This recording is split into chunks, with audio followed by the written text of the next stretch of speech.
Okay, I'm showing you a video picture of my cell phone which shows the date and time, August 29, 2013 at 9:15 a.m. These are just a few bags of the laundry that I got together last night. It's all dirty except for one bag. It's got some clean undershirts. And the reason why I'm showing you this is because my name is Leslie Williams and I'm a target victim and activist, and we're talking about multiple pairs of shorts, a huge amount of socks, underwear, shirts, socks like you not believe. Okay, now it's all very much condensed because I pack this stuff very tightly and very neatly in order so it all fits in a huge duffel bag that I put this in to go do the laundry using my bike to carry it.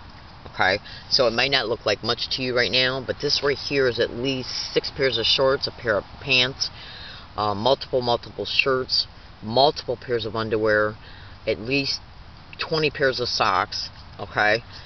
And so the reason why I'm showing you this video picture of just these bags, these are not the entire bags that I'm going to be taking in reference to dirty laundry to go to the laundromat. The reason why I'm taking a video picture of this is to help you understand who my viewers who might be watching this video.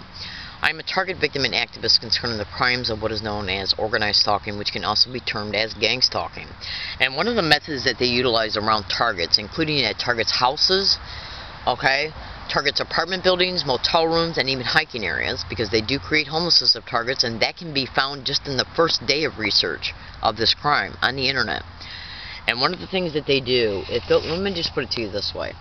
You can go to Google right now and type in organized stalking or gang stalking, and how they will rent apartments adjacent to a target, or how they can solicit current tenants that are adjacent to a target's apartment to engage in gang stalking methods. How they'll enter an apartment's home or apartment or motel room, move furniture around, steal items, and then replace them at a later date.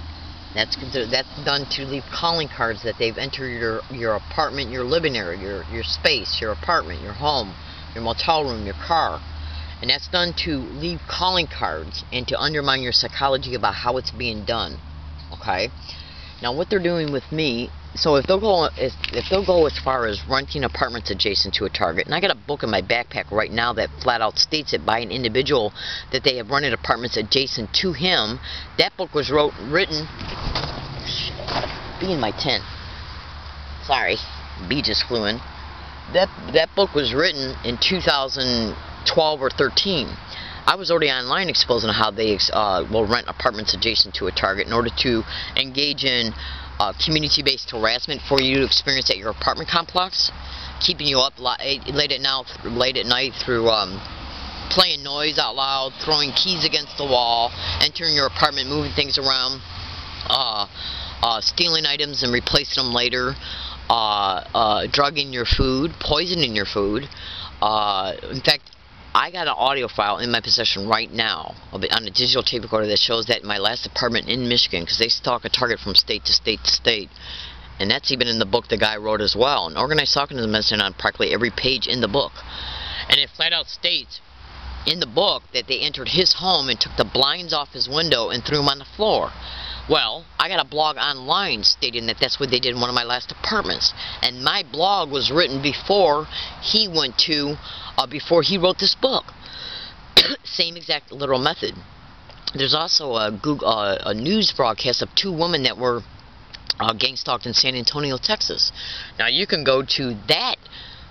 You can go to that story by typing in "stalked, drugged, and raped. Is it happening here in San Antonio?" You'll not only see the news broadcast, but if you look extensively, covered by Ken 5 news station, published I think on February 17, 2010, you'll see 2 women that are being covered in that news broadcast, along with a John Hall, who is all over the internet in reference to talking about gang stalking and the technological resources of gang stalking. Okay? Now, the statements that each one of both of those women made in the news broadcast, and the transcript is also mentioned in the Google, you can go to Google and type in Ken 5 news station, stalked, drugged, and raped, is it happening here in San Antonio, and you can literally find the news transcript of what was covered in the news broadcast concerning these 2 women being gang stalked in San Antonio. Statements that each one of those 2 women made concerning what was happening to them, descriptive statements. Excuse me, I just ate a Pop-Tart. okay, was already mentioned by me to a same exact identical T online. That's were written concerning me, already written online way back in 2008, 9, and 10 in email files and blogs. That's right. Now, if they'll go as far as running apartments adjacent to a Target, stalking a target to businesses, stores, college, universities, libraries, any business, and they'll stalk them to their home and motel room, do you honestly think that they will not gang stalk them to a hiking area? They set up some freaks about 200 feet away. And at night what they're doing is yelling gang stalking, gang stalk, gang stalker, gang stalking. Or why don't you call the cops on her, something like that. They'll say gang stalking and then they'll say why don't you call the cops on her. Now I already got some audio files of literally catching them saying it. One time they woke me up in the middle of the night, and so I thought, what the hell's going on now? So I turned on my tape recorder and then put this is the microphone, and put this on the zipper of the flap on my on the door of my tent, and I literally caught them saying gang stalking in the middle of the night. And they get up on the sidewalk and they will have professional bicyclists ride their bike by and say gang stalking. And then periodically when they do that, along with these freaks that they set up 200 feet away, they'll say, why don't you come and steal her stuff? And this is done to anchor fear in my mind that I got to live in a constant awareness. Like when I leave here for the day and go about my business, I got to wonder when I come home, is my property going to be stolen?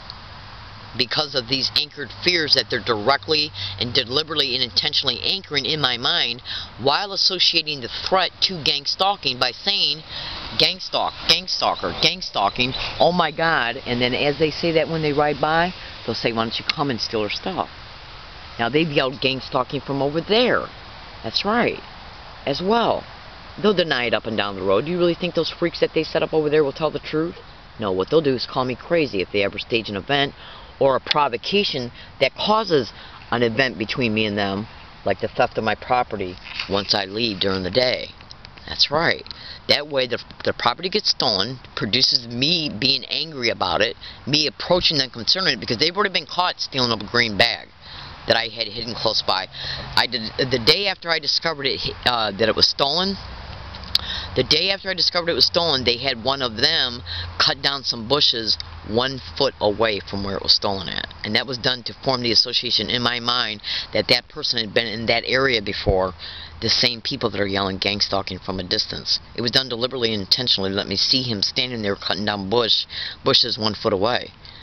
It was their way to let me know that he has been in that area before. To come way over in the area where that property was hidden at, 1 foot away from where it was stolen from. It was their way to associate themselves to the campaign of it being stolen. That's why they're getting on the sidewalk and saying gang stalk, gang stalker, gang stalking. Why don't you come and steal her stuff? The threat associated with gang stalking. Gang stalk, gang stalker, gang stalking. Why don't you come and steal her stuff? Paired together. So when the property is stolen, they believe I will approach them like they're going to really tell me the truth. Okay? And then, as a result of them knowing they stole it, they believe when I come home and discover it's stolen, I will approach them, and then they'll use an individual they set up over there to call the police. It's called tag teaming. It's called street theaters and gang stalking, where they will literally tag team and create an event to provoke me to call the police, or to provoke an incident where then a bystander calls the police, and then the police come out and they evict us both, while I get no assistance concerning my property being stolen, because it was stolen deliberately in order to produce this provocation that created an incident so the police can be called by a third party that they're actually staging. Either from behind me, from the area behind me, the neighbors up there, or across the street. I've heard people in that apartment complex up there yell gang stalking. That's right. That's right. It's how they operate. You can go to Google right now and type in organized stalking or gang stalking and neighbors. How they can get neighbors to engage in gang stalking. Just do it. In fact, go to YouTube and type in gang stalking bullying on steroids. It shows an individual being gang stalked in Santa Cruz, and he flat out talks about his neighbors being involved in it. So if you don't think that they're not going to set up some skanks, either they're homeless or pretending to be homeless 200 feet away, and they do that as well. They get people to act like and pretend like they're homeless, so after an event happens, the target believes the person is actually homeless, and so believes that they have no hope in ever tracing them down and tracking them down if an uncorrupt police investigation ever occurs. Because the target's been anchored to believe that they're actually homeless people when they're actually not. Just individuals they're using who are pretending to be homeless. That's right. Now, so my name is Leslie Williams. So we're going to see how this event, they're going to want to get me out of here because I'm hiking close to a university I've been gang stalked at. And you would not believe the crap and the shit that they're doing to me here in San Diego County and getting away with it. Because of the normal appearing excuses they use, the normal appearing events that they use. That's right, they're called staged events, street theaters, and gang stalking. And all these events are deliberately staged so a syndicated cop can arrive on the scene, file a false police report. How they'll get the individuals who are involved in the event, including the innocent appearing neighbors that they use, or somebody jogging, or riding their bike, or walking their dog. Yeah, because they're used to be in that area as the event is transpiring, so they can be used to call the police. So then they and the person who called the police can say this woman's crazy. That's what they do. They literally, it's like say if you've been brutally assaulted and you got a wound on your head because of it. Okay, you get medical attention, you get a band-aid put on it.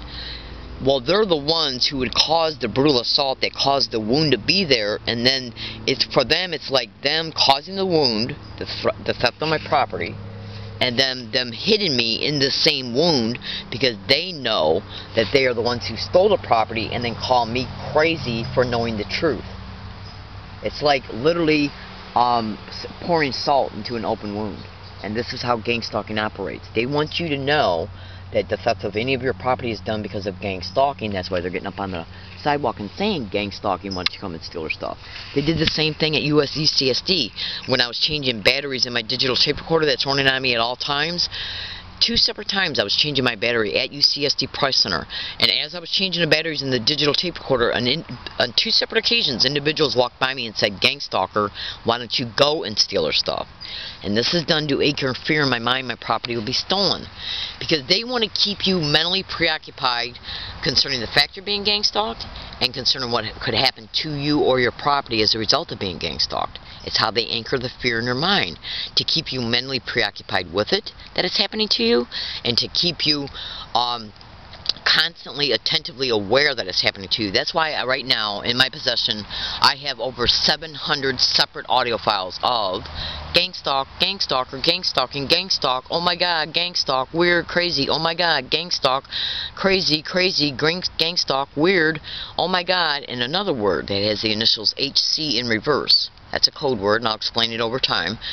Okay, along every single one of my routes in that way, these things are being said around me, and I have over the 700 audio files to flat out prove it. Okay, this is organized crime in the system that's perpetrating these expeditions. Go to YouTube and type in "learning disabled woman catches gang stalker admitting sent to harass." Read comments.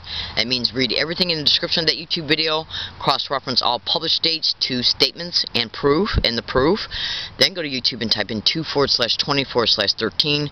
Learning disabled woman catches another gang stalker admitting sent to harass. You got to listen to that entire video all the way up to the last second, because towards the end of that video you literally hear me stating to that guy, "Don't put your hands to your face no more," and him laughing about it. That's right. Now, so that guy was admitting, a San Diego police officer by the name of Steve put him on the corner to engage in gang stalking once I got off the bus and would walk to that corner. And the only way they knew where I was going for on that day concerning me being in that area, which I'm rarely in, because they knew I was headed to the t-shirt shop, which their address I MapQuested 2 days before at the North University San Diego Public Library, where I literally caught the North University San Diego Public Library manager engaging in open gang stalking. That's right, open gang stalking. That's already online. You probably just YouTube, I forgot the title of it, but you can go to YouTube and type in "learning disabled woman catches San Diego branch manager library engaging in gang stalking." You'll find it. And you got to listen to that entire video. It's organized crime in the system that's perpetrating these expeditions. Thank you.